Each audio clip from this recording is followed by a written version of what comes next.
Assalamualaikum warahmatullahi wabarakatuh. Ketemu lagi bareng aku Andi di channel Galang Horor.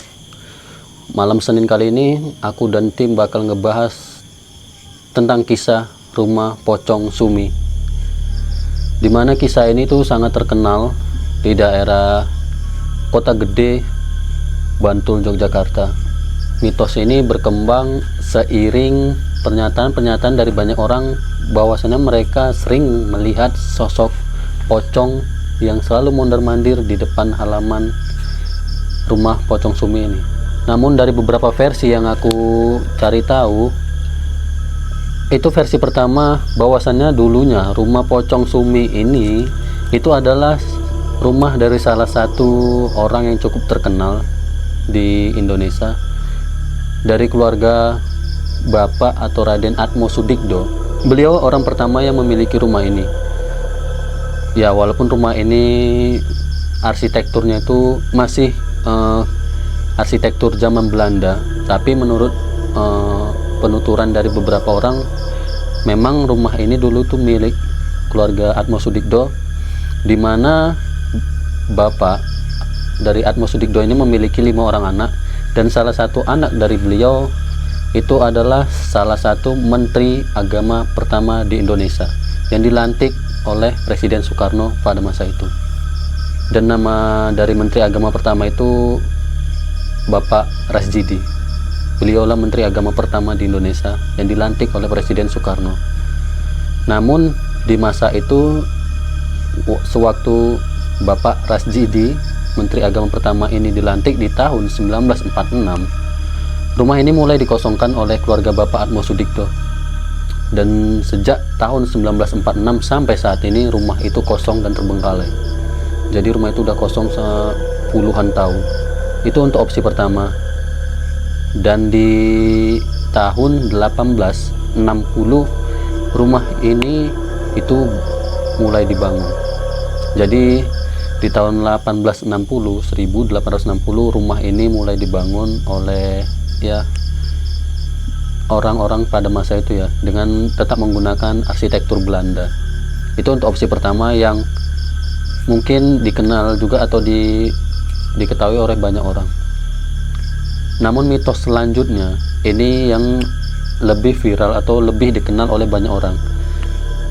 Bahkan berita ini atau kisah ini itu bukan cuma terkenal di daerah Jogja, bukan cuma terkenal di daerah Bantul, tapi kisah ini tuh terkenal sampai di luar Pulau Jawa, bahkan di Medan ini sendiri atau di Sumatera. Untuk opsi kedua ini, dimana dulunya rumah pocong Sumi ini ditempati atau dihuni oleh sepasang suami istri, salah satunya yaitu Sumini ini sendiri. Sumini ini sendiri salah satu ibu rumah tangga yang menjadi istri dari seorang pengusaha pada masa itu, dimana pada saat itu memang mereka berdua belum dikaruniai seorang anak. Ditambah Sumini yang sering ditinggal oleh suaminya untuk kerja di luar kota. Ya, pada awalnya keluarga mereka tuh baik-baik aja, aman-aman aja, nggak ada gangguan atau hal-hal yang buat mereka takut, ancaman atau apa segala macam itu nggak ada. Tapi ada momen dimana pada waktu itu kebetulan suami dari Sumini ini sendiri mendapat panggilan kerja di luar kota untuk beberapa hari. Di sini sebenarnya suami dari Sumini ini mungkin udah memiliki firasat yang kurang baik selama dia pergi dari rumah atau meninggalkan istrinya untuk beberapa hari. Jadi sebelum suami dari Sumini ini berangkat keluar kota, dia sudah berpesan ke Sumini untuk jangan membuka pintu selama dia tidak ada di rumah, apalagi itu orang asing yang dia tidak kenal. Jadi suami Sumini ini hanya berpesan itu doang, jangan membukakan pintu untuk siapapun dalam keadaan apapun jika itu dirasa orang asing atau orang yang tidak dikenal. Dirasa Sumini sudah paham dengan apa yang disampaikan oleh suaminya. Suami Sumini pun berangkat keesokan harinya untuk melanjutkan pekerjaan yang diperintahkan oleh bosnya di luar kota. Namun selang beberapa hari ternyata ada 3 orang yang datang ke rumah Sumini. Awalnya mereka menggedor-gedor pintu depan rumah Sumini ini. Sumini yang ingat dengan pesan suaminya itu, dia tidak menghiraukan panggilan dari luar karena dia takut itu adalah orang jahat.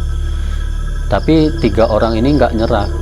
Mereka nggak menyerah untuk membuat Sumini itu keluar dari dalam rumah. Akhirnya mereka membuat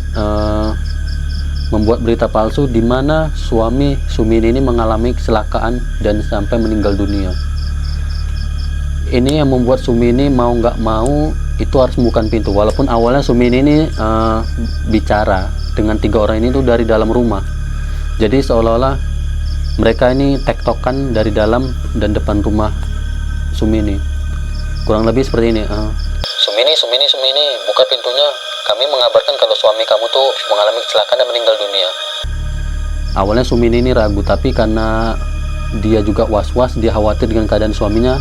Akhirnya Sumini membukakan pintu untuk ketiga orang ini. Dan disinilah semua kejadian mengerikan itu terjadi, guys. Di saat 3 orang perampok ini masuk, mereka langsung menjarah, mengambil semua harta yang ada di dalam rumah Sumini ini, termasuk uang, emas, dan segala macam yang bisa diambil. Tapi bukan itu aja, mereka nggak menyia-nyiakan kesempatan untuk melakukan hal yang tidak terpuji kepada Sumini itu sendiri. Mereka memperkaos Sumini secara bergiliran hingga akhirnya untuk menghilangkan jejak, ketiga perampok ini menghabisi Sumini di rumah itu. Dan 3 perampok ini itu langsung kabur meninggalkan rumah Sumini. Dari apa yang ku cari tahu, ternyata sampai saat ini ketiga perampok ini belum juga ditemukan dan belum juga ditangkap oleh pihak yang berwajib. Setelah kejadian ini, warga nggak ada yang curiga bahwasannya nggak ada aktivitas apapun di dalam rumah Sumini, karena pintu itu mereka tutup kembali ya, oleh 3 perampok ini. Mereka tutup kembali, terlihat rapi, lalu mereka pergi. Dan setelah suami dari Sumini ini pulang dari luar kota, dia benar-benar kaget saat melihat rumah itu berantakan dan dia menemukan istri tercintanya sudah tergeletak di dalam kamar. Dia yang kaget melihat tubuh istrinya tergeletak bersimbah darah, langsung menghampiri jasad Sumini yang sudah beberapa hari tergeletak di situ. Dari situ yang menyebabkan rumah pocong Sumini jadi terlihat mengerikan, atau aku bilang angker, bahkan seram. Setelah kejadian itu, setelah suami Sumini mengetahui bahwasannya istrinya meninggal di rumah itu, dia langsung pergi dan meninggalkan rumah itu. Dia mencari tempat tinggal baru yang entah di mana. Dan sejak saat itu rumah pocong Sumini ini terbengkalai. Dan sejak saat itu juga banyak pengakuan dari beberapa orang yang melintas di depan rumah pocong Sumini melihat sosok pocong wanita yang mondar-mandir di depan halaman rumah pocong Sumini. Bukan cuma 1 atau 2 orang, bahkan banyak orang yang mengatakan mereka melihat rumah pocong Sumi atau pocong Sumini mondar-mandir di depan rumah kosong ini, guys. Bahkan beberapa YouTuber atau konten kreator yang mencoba datang ke sana itu, terutama YouTuber yang kita sama-sama terkenal, Mbak Sarah Wijayanto dan timnya atau krunya tuh sempat datang ke sana. Aku juga sempat saksikan video mereka.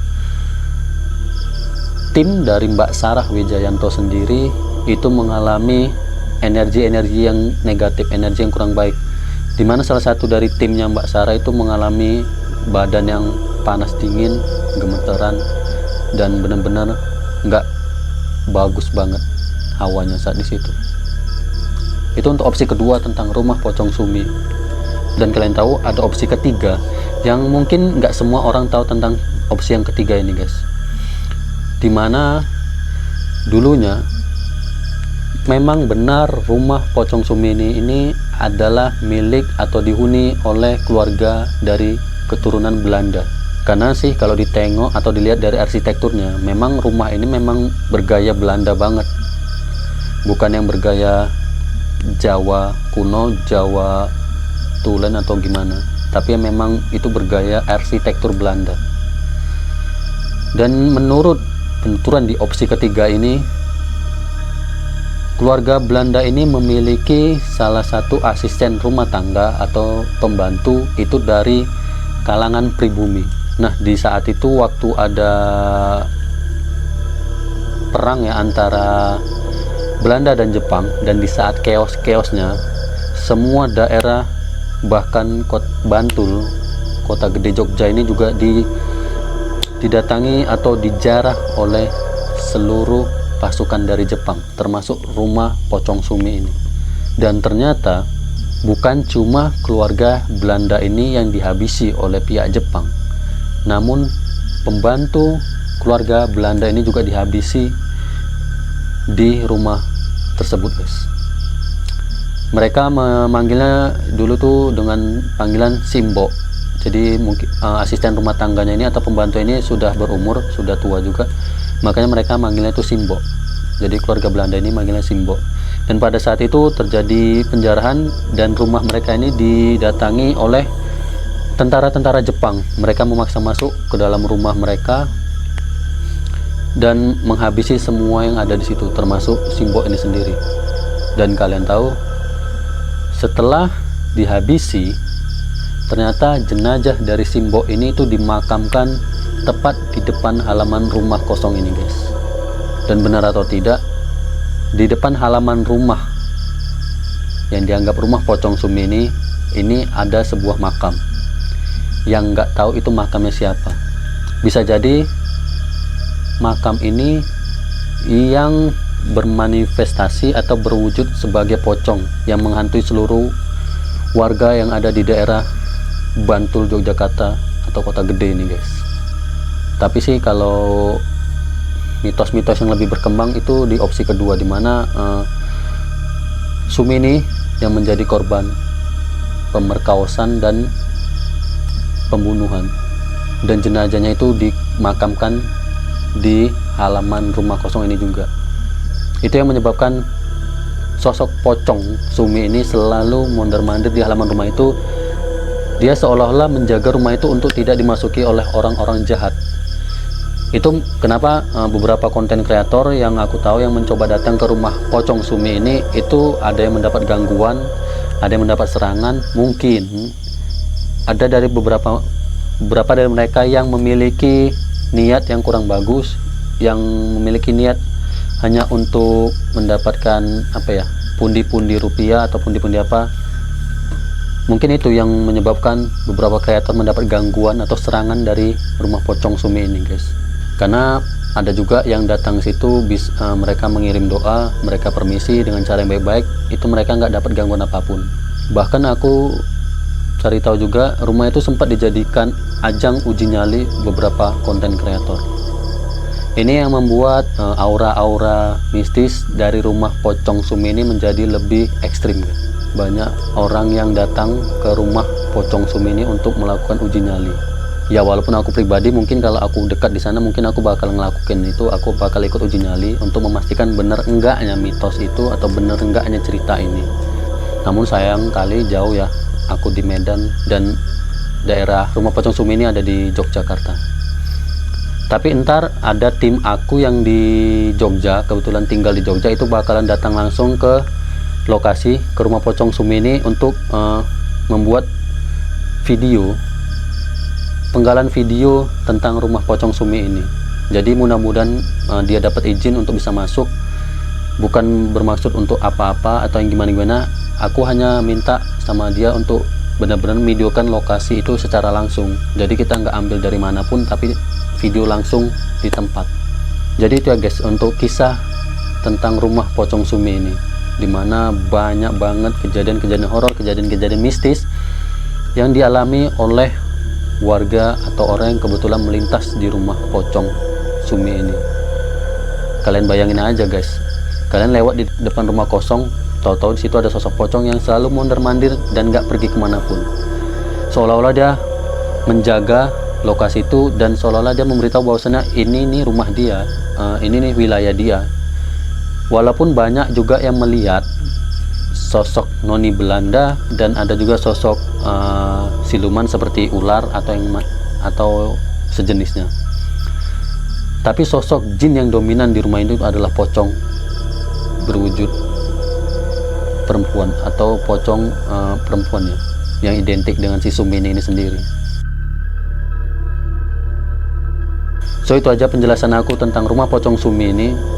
Setelah ini aku bakal bahas tentang kisah yang aku tulis sendiri, dan mungkin beberapa dari kalian udah baca juga ceritaku di beberapa grup horor tentang desa pocong. Untuk kali ini aku udahi aja. Terima kasih buat kalian yang udah menyaksikan konten kali ini. Terima kasih, terus support Galang Horor, bantu like, bantu subscribe-nya, karena bentar lagi kami menuju atau OTW 1000 subscriber. Di saat subscriber Galang Horor tembus 1000, tim aku bakal melakukan uji nyali atau live streaming TikTok di kuburan keramat di daerah sini. So jangan bosan pantangi grup Galang Horor, channel Galang Horor, TikToknya Galang Horor, gitu juga Facebooknya. Aku ucapin terima kasih buat kalian semua yang sampai saat ini sudah support aku dan tim. Aku dan tim gak bakal sampai di posisi ini kalau bukan karena kalian. Kami merintis dari benar-benar nol sampai sekarang. Aku ucapin terima kasih banyak buat kalian. Itu aja dari aku Andi. Assalamualaikum warahmatullahi wabarakatuh.